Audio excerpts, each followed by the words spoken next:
Assalamualaikum warahmatullahi wabarakatuh. Perkenalkan, nama saya Waldi Ramadan dengan nomor induk mahasiswa 201211111046. Saya berasal dari 1B Agroteknologi. Baiklah, di sini saya akan menyampaikan materi yang bertema paragraf yang dimana sebelumnya telah disampaikan oleh Bapak Suparman S.M.HUM. Paragraf. Apa itu paragraf? Paragraf adalah karangan mini atau pendek. Biasanya paragraf itu sendiri disusun oleh beberapa kalimat. Paragraf juga merupakan pikiran yang lebih tinggi dan lebih luas daripada kalimat. Paragraf itu sendiri ada paragraf yang menjorok ke dalam, paragraf melenggang, serta paragraf gabungan. Tujuan paragraf itu sendiri: 1. Untuk memudahkan pengertian dengan jalan menyekat-nyekat antara ide pokok yang satu dengan ide pokok lainnya. 2. Untuk memisahkan atau menegaskan perhentian secara wajar dan format memungkinkan pemberian perhatian yang lebih lama dan terarah serta lebih berkonsentrasi penuh terhadap tema yang sedang dibicarakan. Fungsi paragraf itu sebagai 1. Sebagai penampung dari sebagian kecil jalan pikiran atau ide pokok keseluruhan karangan. 2. Memudahkan pemahaman jalan pikiran atau ide pokok pengarang. 3. Alat bagi pengarang untuk mengembangkan jalan pikiran secara sistematis. 4. Pedoman bagi pembaca untuk mengikuti dan memahami alur pikiran pengarang sebagai penyampaian pikiran atau ide pokok pengarang kepada si pembaca. 5.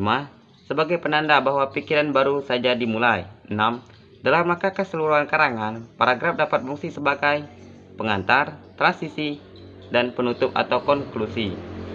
Unsur-unsur paragraf itu sendiri: 1. Kalimat topik atau kalimat utama. 2. Kalimat pengembang atau kalimat penjelas. 3. Kata atau frasa penghubung.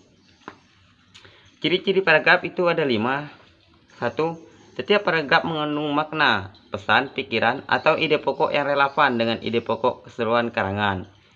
Paragraf umumnya dibangun oleh sejumlah kalimat. Paragraf adalah satu kesatuan ekspresi pikiran. 4. Paragraf adalah kesatuan yang koheren dan padat. 5. Kalimat-kalimat paragraf tersusun secara logis dan sistematis. Jenis paragraf berdasarkan teknik pemaparannya. Paragraf itu ada 4: deskriptif, ekspositaris, argumentatif, dan naratif. Deskriptif itu 1. Melukiskan apa yang terlihat di depan mata, bersifat tata ruang atau tata letak. Pembicaranya dapat berurutan dari atas ke bawah atau dari kiri ke kanan, berurusan dengan hal-hal kecil yang tertangkap oleh panca indera. Sedangkan ekspositoris yaitu seperti menampilkan suatu objek dengan tertuju pada satu unsur saja. Penyampaiannya dapat menggunakan perkembangan analisis atau keruangan, serta disebut juga paragraf paparan. Sedangkan argumentatif lebih bersifat memujuk atau meyakinkan terhadap suatu hal atau objek. 2. Biasanya paragraf ini menggunakan perkembangan analisis. 3. Paragraf argumentatif sebenarnya dapat dimasukkan ke dalam ekspositoris atau biasa disebut juga dengan persuasi. Sedangkan kalau naratif biasanya dihubungkan dengan cerita, hanya biasa ditemukan dalam novel, cerpen, atau hikayat.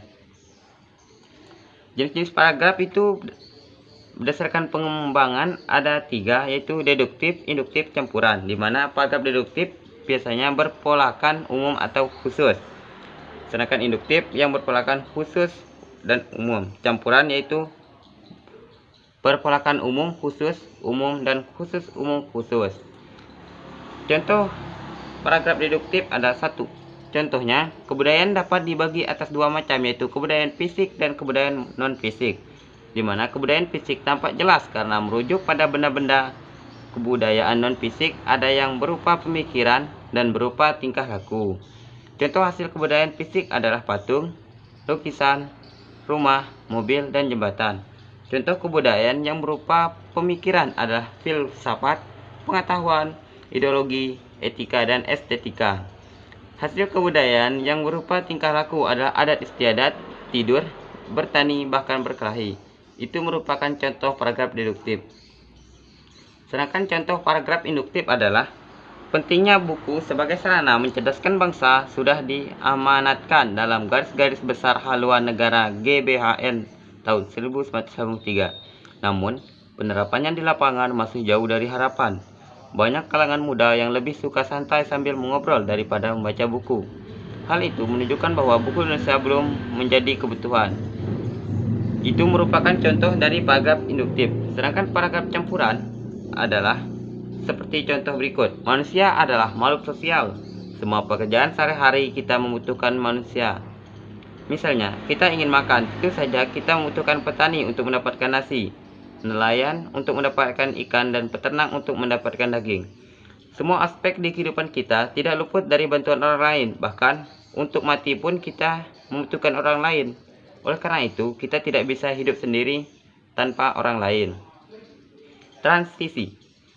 Apa itu transisi? Transisi adalah mata rantai penghubung antara paragraf. Sehingga transisi di sini berfungsi sebagai penghubung jalan pikiran dua paragraf yang berdekatan. Pengelompokan berdasarkan penanda hubungannya.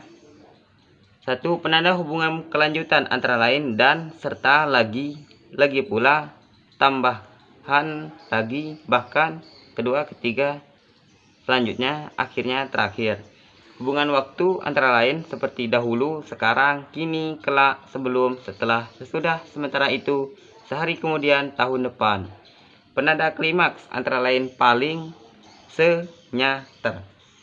Penanda perbandingan antara lain seperti ibarat, sama, bak.